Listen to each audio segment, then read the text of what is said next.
সুপ্রিয় দর্শক, আসসালামু আলাইকুম। বরাবরের মতো আবারও চলে আসলাম আপনাদের জন্য মজার একটি রেসিপি নিয়ে। আমার আজকের রেসিপি পটল ভাজি। বিভিন্নভাবে আসলে পটল ভাজি তৈরি করা যায়। কম বেশি সবাই পটল ভাজি তৈরি করতে পারেন, বাট একেবারেই যারা নতুন তাদের জন্য আমি রেসিপিটি শেয়ার করছি। আশা করছি তাদের ভালো লাগবে এবং কাজে আসবে। এর জন্য আমি এখানে পটল নিয়েছি 500 গ্রাম।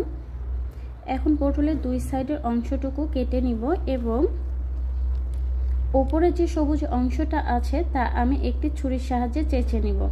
একদম খোসা ছাড়াবো না, শুধুমাত্র উপরের সবুজ ও শক্ত অংশটাকে চেঁচে পরিষ্কার করে নিব। এক পাশ পরিষ্কার হয়ে গিয়েছে এবং অপর পাশ আমি ঠিক সেমভাবে পরিষ্কার করে নিব।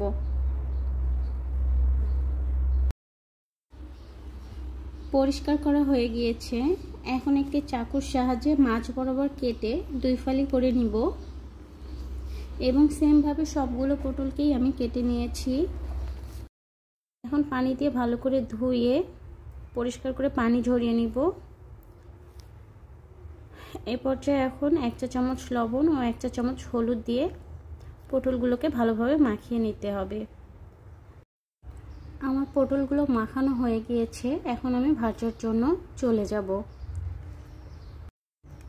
এর জন্য একটি কড়াইয়ে 1/3 কাপ রেগুলার সাদা তেল দিয়েছি। গরম হওয়া পর্যন্ত অপেক্ষা করব। তো তেলগুলো আমার গরম হয়ে গিয়েছে। এ পর্যায়ে আমি পটলগুলোকে দিয়ে দিব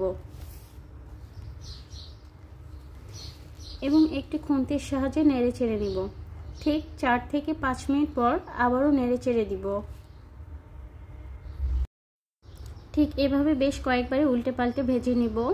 তো আমি পটলগুলোকে পুরোপুরি ভাজবো না, 95% ভেজে নিয়েছি, আর বাকি 5% আমি পরে মরিচ পেঁয়াজের সঙ্গে ভেজে নিব। পটলগুলো ভাজা হয়ে গিয়েছে। এখন আমি একটি প্লেটের মধ্যে উঠিয়ে নিব এবং পটল ভাজা তেলের মধ্যে 2 কাপ পেঁয়াজ কুচি ও 7 থেকে 8টি কাঁচামরিচ ফালি করে দিয়ে হালকা বাদামি করে ভেজে নিব। তো পেঁয়াজ মরিচগুলো আমার ভাজা হয়ে গিয়েছে। এ পর্যায়ে যে 95% পটলগুলো ভেজে রেখেছিলাম সেগুলো দিয়ে বাকি 5%ও ভেজে নিব।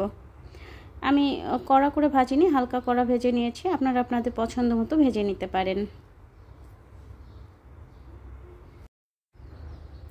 এটা কিন্তু গরম ভাতের সঙ্গে খুবই ভালো লাগে খেতে। গরম ভাতের সঙ্গে যদি পটল ভাজি, ডাল ও ডিম ভুনা হয় তাহলে তো কোনো কথাই নেই। আশা করছি রেসিপিটি আপনাদের কাছে ভালো লেগেছে। যদি ভিডিওটি ভালো লাগে লাইক কমেন্ট শেয়ার করবেন।